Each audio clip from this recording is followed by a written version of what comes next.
कि एक बार कुंती पुत्र अर्जुन को अहंकार हो जाता है और अहंकार इतना हो गया कि कुंती पुत्र अर्जुन कहने लगा कि ना तो मेरे जैसा कोई धनुधारी और ना कोई मेरे जैसा कृष्ण का भक्त। साथियों, भगवान कन्हैया के सामने वो अहंकार आया और भगवान कन्हैया अर्जुन के अहंकार को तोड़ने के लिए एक लीला रचाते हैं। और वो लीला ये थी कि कुंती पुत्र अर्जुन कि कहिए केशव, आज तुम्हें एक घोड़े का शिकार करके लाना है कि महाराज जो मर्जी कि आज एक घोड़ा छोड़ेंगे और उस घोड़े को पकड़ के लाना है तो हम मानेंगे कि तुम भाई वीर बहादुर हो और धनुधारी हो। एक माया रूपी घोड़ा भगवान कन्हैया ने छोड़ा और अर्जुन गांडीव धनुष लेकर के घोड़े के पाछे पाछे हो लिया। सजनों, वो घोड़ा आगे आगे और अर्जुन पाछे पाछे, वो दौड़ा दौड़ा भागता भागता घोड़ा कहां कि रतनपुरी की सीमा में पहुंच जाता है जहां दानवीर राजा मौर्धज राज किया करते थे। राजा मौर्धज का एक लड़का था जिसके 3 नाम थे। एक लड़का था जिसके 3 नाम थे, धीरध्वज, रतन कुमार और ताम्रध्वज। सज्जनों, जैसे रतनपुरी की सीमा में वो घोड़ा पहुंचा तो मौर्धज का लड़का धीरध्वज गांव से शिकार खेलने के लिए गांव से निकला ही था और घोड़े को देख करके रुक गया और उसने पकड़ के वो घोड़ा बांध लिया। अर्जुन पाछे पाछे घोड़े के पास पहुंच गया और कहने लगा, रे लड़के, ये घोड़ा मेरा तूने क्यों बांध लिया? कि कौन कहता कि घोड़ा तेरा है? ये घोड़ा मेरा है, मैंने बांध लिया। अर्जुन कहता कि ये घोड़ा मेरा है और धीरध्वज कहता कि ये घोड़ा मेरा है। दोनों के मोहब्बत हो गए, आपस में शर्तें लग गई कि जा ये घोड़ा उसका होगा, मेरे सामने युद्ध कर और जो युद्ध में जीतेगा ये घोड़ा उसका होगा। सज्जन, राजा मौर्धज का लड़का 15-16 साल का लड़का था। राजा मौर्धज का 15-16 साल का वो लड़का सज्जनों अर्जुन का सामना करने के लिए खड़ा हो जाता है और अर्जुन कहने लगा, रे बालक, तू मेरे से युद्ध करेगा? कि हाँ, मैं तेरे से युद्ध करूंगा, तेरे में हिम्मत है तो ले जा घोड़ा छुड़ा कर। राजा मौर्धज के लड़के ने अर्जुन का सामना किया और ऐसा घमासान युद्ध किया कि 15-16 साल के मौर्धज के लड़के ने अर्जुन को परास्त कर दिया और अर्जुन को वहां से पीठ दिखा करके भागना। भागता भागता श्री कृष्ण भगवान के पास पहुंचा और कहने लगा कि महाराज, कि अर्जुन, अरे पसीना में पसीना हो रहा है, सांस चढ़ रहा है, क्या बात? कि महाराज मरा, मुझे बचाओ। कि क्या हुआ? कि रतनपुरी की सीमा में एक 15-16 साल का लड़का जिसका नाम रतन कुमार बताता है अपना नाम, और उसने मेरा सामना किया और 15-16 साल के लड़के ने मुझे युद्ध में हरा दिया। कि महाराज जल्दी चलो, मेरे बदले न उतरवाओ, या तो मेरे बदले न उतरवा दो और ना तो महाराज मरूंगा।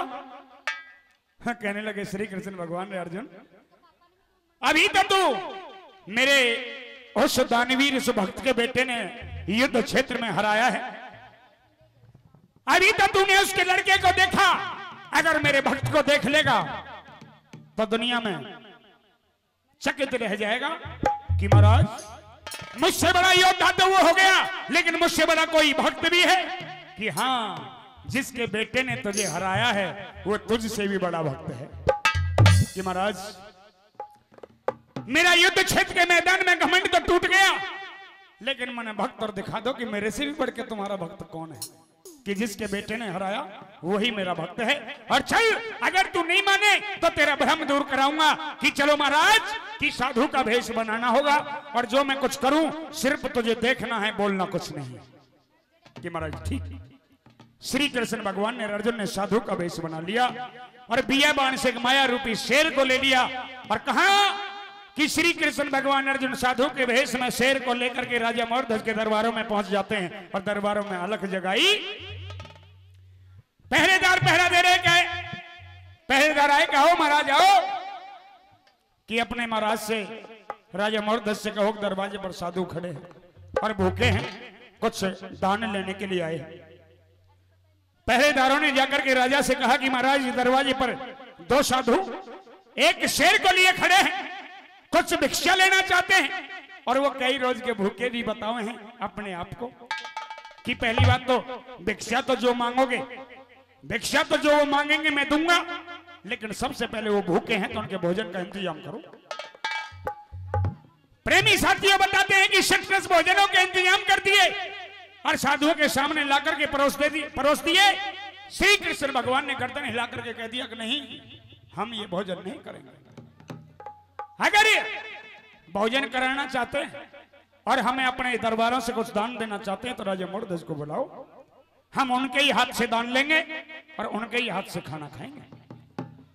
शतरस भोजनों को ठुकरा दिया। पहरेदार फिर भाजा गया कि महाराज भोजनों के लिए मना कर दिया, कह दिया कि राजा आएगा जब ही भोजन करेंगे, उनके हाथ से ही कुछ दान लेंगे।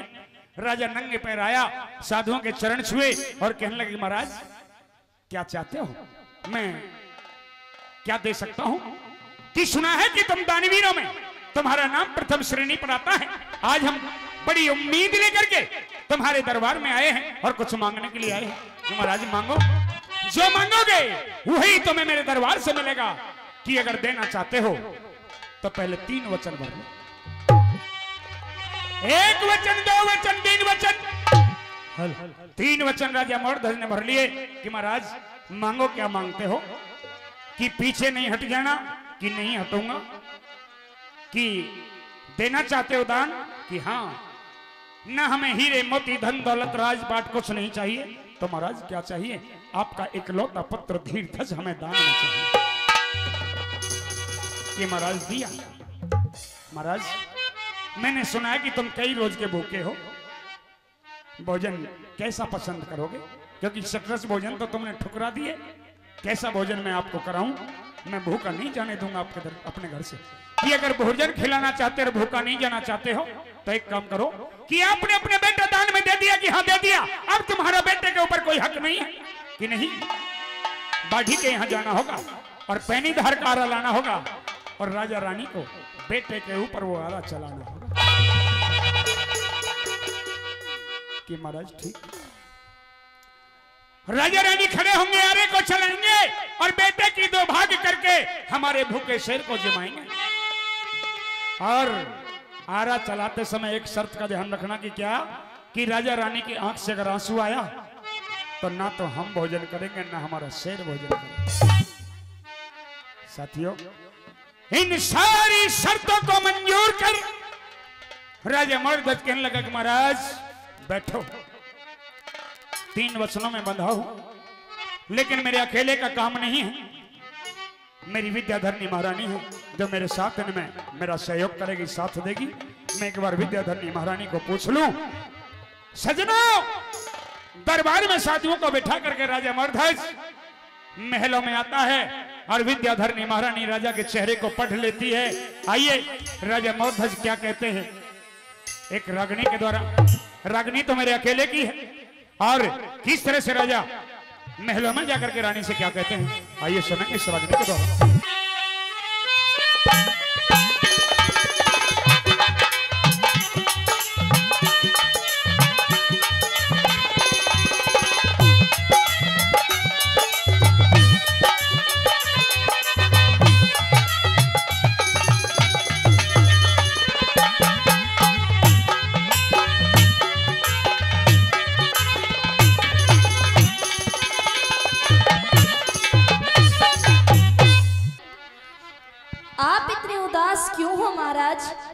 हेलो। आज तक मैंने आपके चेहरे पर ऐसी उदासी नहीं देखी, क्या कारण है मैं जानना चाहती हूँ। मेरी उदासी का कारण जानना चाहती हो महारानी? जी महाराज। क्या बताऊं, आज दरबारों में चढ़ा हो गया। क्या चाड़ा हो गया? तू जान करके बैठी होगी कि या तो किसी ने राज पर चढ़ाई की होगी या कोई प्रजा में से कोई दुखी है। ना राज पर किसी ने चढ़ाई की, ना कोई प्रजा में से कोई दुखी। तो फिर क्या बात है महाराज? दुखी है तो स्वयं ये मूढ़ध्वज दुखी है। ये क्या कह रहे हैं? और अपने दुख में मैं आपको भी सम्मिलित करने के लिए आया हूँ। जी महाराज, बताइए मैं आपकी क्या मदद कर सकती हूँ। कि विद्याधरणी महारानी एक गलती हो गई बहुत बड़ी, कि मैंने संतों को दे दिए वचन, मेरी परमेश्वर ने अकल हड़ी। मैंने साधुओं को आज, इसमें इतनी बड़ी बात कौन सी है महाराज? तुम्हारे लिए शायद कोई बड़ी नहीं होगी, लेकिन आगे आगे सुनोगी तो शायद मेरे से भी ज्यादा बड़ी बात तुम्हारे लिए हो वचन सकती है। दिए हैं तो वचनों का पालन भी करेंगे महाराज। कि धीरज धर्म मित्र और नारी की समय पे परखी जा से सारी। आज मुझे तुम्हारे सहयोग की जरूरत है। बताइए महाराज क्या मदद कर सकते हैं?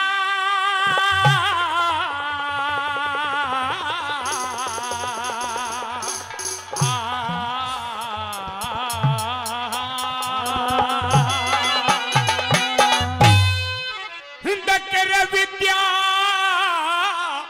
धरणी महारानी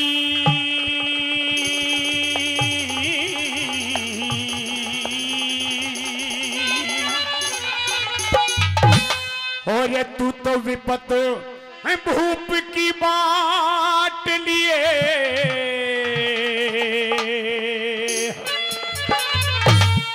आज मैं दे आया वचन दीन तू क्या दे सकते नाथ लिए। मैं दे आया वचन दीन तू क्या दे सकते नाथ लिए। नक्य विद्या धरणी महारानी नक्य विद्या धरणी महारानी तू विपद की बात लिए। मैं दे आया वचन दीन तू चाबे सकते नाट लिए। मैं दे आया वचन तीन तू चाबे सकते नाट लिए।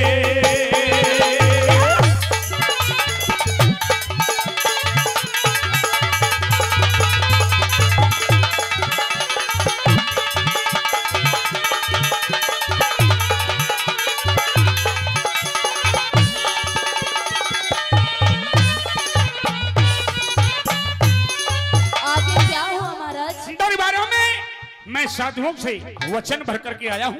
मैं 3 वचन भरे हैं साधुओं को और 3 वचनों में जो मैंने दे दिया उसमें तुम भी शामिल हो। मैंने तो अपनी तरफ से दे दिया लेकिन तुम हाँ कर दो या ना कर दो दोनों फैसले तुम्हारे हाथों में रहेंगे। मेरी तो कुछ समझ में नहीं आ रहा है महाराज। अच्छा आप क्या कहना चाहते हो? सुनो। कहिए। दो साधु एक शेर साथ में, 2 साधु एक शेर साथ में दरबारा में आए। यूं बोले हम भूखे हैं अन्न कई दिन हो गए खाए। दे करके आदेश मने मेवा मिष्ठान मंगाए। अरे यूं बोले हम खाते कोन्या बिना वचन भरवाए। यूं बोले हम खाते कोन्या बिना वचन भरवाए। 3 वचन भरवा संतों ने, 3 वचन भरवा संतों ने प्राण भूख के चाट लिए। मैं दे आया वचन 3 तू चाबे सकते नाट लिए। मैं दे आया वचन 3 तू चाबे सकते नाट लिए।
आपने अंतिम लाइन में क्या कहा?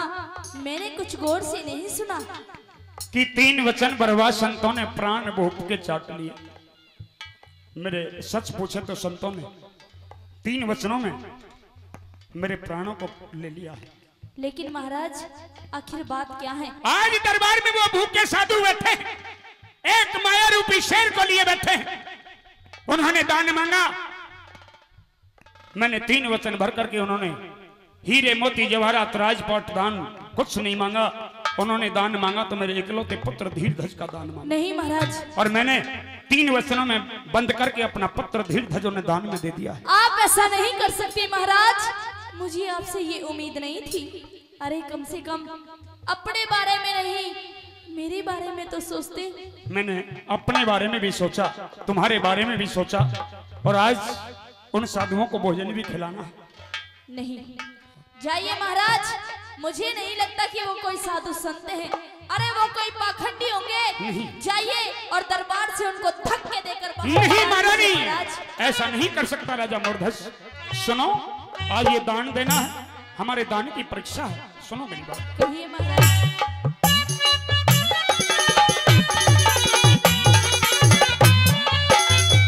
और ये आज समय है कठिन परीक्षा, आज समय है कठिन परीक्षा देनी होगी आरे पे।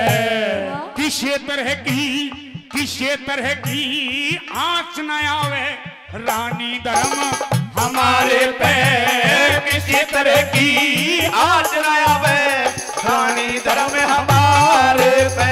दिक लकड़ी काटनिया चलेगा मेरी आँखा के तारे पे। किस तरिया बता, किस तरिया ये हाथ चलेंगे अपने राज दुलारे पे। किस तरिया ये हाथ चलेंगे अपने राज दुलारे पे। हम जिनके सहारे चलते थे, हम जिनके सहारे चलते थे, वो तो पैर संत ने काट लिए। मैंने आया वचन 3 तू जावे सकते काट लिए। मैंने आया वचन 3 तू जावे सकते काट लिए।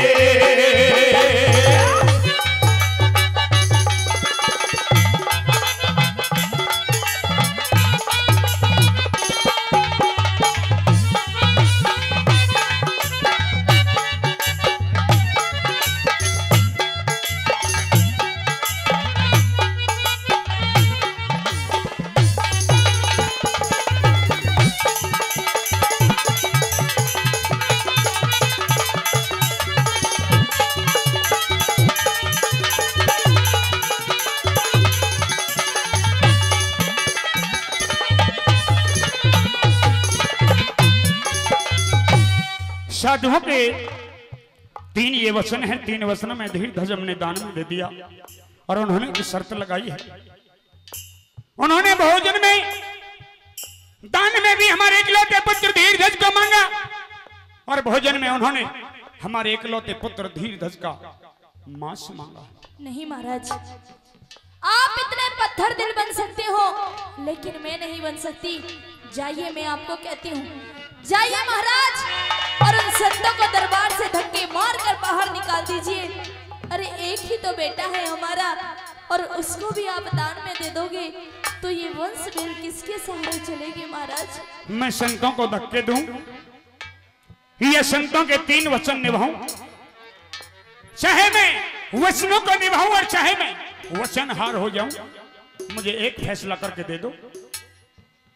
तुम्हें अपने जीवन में, तुम्हें तुम्हारा पति ये राजा मोरध्वज प्यारा है, या इससे पहले तुम्हें तुम्हारा बेटा प्यारा है? हे महाराज, ये आपने मुझे कैसे मोड़ पे लाके खड़ा कर दिया? आप पूछते हो मुझे पति प्यारा है या बेटा प्यारा तुमने है? बड़ी आसानी से कह दिया कि जाओ उन साधुओं को धक्का देकर के दरबार से बाहर हाँ कर दो। महाराज, नहीं, मुझे अपना पति भी प्यारा है और अपना बेटा भी प्यारा है। मुझे ये बताओ कि सिर्फ और सिर्फ पति प्यारा है या बेटा प्यारा है? अगर मौत सामने खड़ी हो और मौत कहे कि बताओ तुम्हें दोनों में से कौन सा चाहिए, तो आप किसको चुनना पसंद करोगी, नहीं महाराज, बेटे को या पति को? दोनों में से एक चुनना मेरे लिए बहुत ही मुश्किल होगा, लेकिन क्योंकि एक माँ की ममता को नहीं जानते और एक पत्नी के प्यार को आप नहीं जानते। मैं मजबूर हूँ महाराज, उन संतों को धक्के मारकर बाहर निकाल दीजिए महाराज। नहीं, मुझे सिर्फ इतना बता दो कि तुम्हें पति चाहिए या बेटा चाहिए। दोनों में से किसी को नहीं खो सकती महाराज मैं। तुम ये जानती होगी कि मुझे मेरा बेटा प्यारा नहीं, तुमसे ज्यादा मुझे कहीं प्यारा है। मुझे ख्याल है कि बात का है। मेरा धीर धजी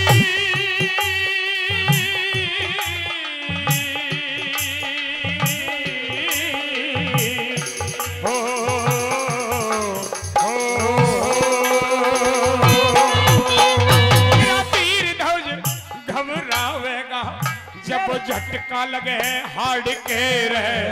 अरे बेटे की दो भाग करेंगे रानी चीर फाड़ के रहे। बेटे की दो भाग करेंगे रानी चीर फाड़ के रहे। तक कैसे जीव रे तक कैसे जीवेगी मैं तारी जन जाया पेट फाड़ के रहे। अरे ताजा मांस वो ताजा मांस लाल का खावे का शेर दहाड़ के रहे। ताजा मांस लाल का खावे का शेर दहाड़ के रहे। तेरा ही उम्र के आवेगा, तेरा ही उम्र के आवेगा। तो जाल बदल की डांट लिए मैं दे आया वचन दीन तू जाबे सकते मैं दे आया वचन दीन तू जाबे सकते नाटिए।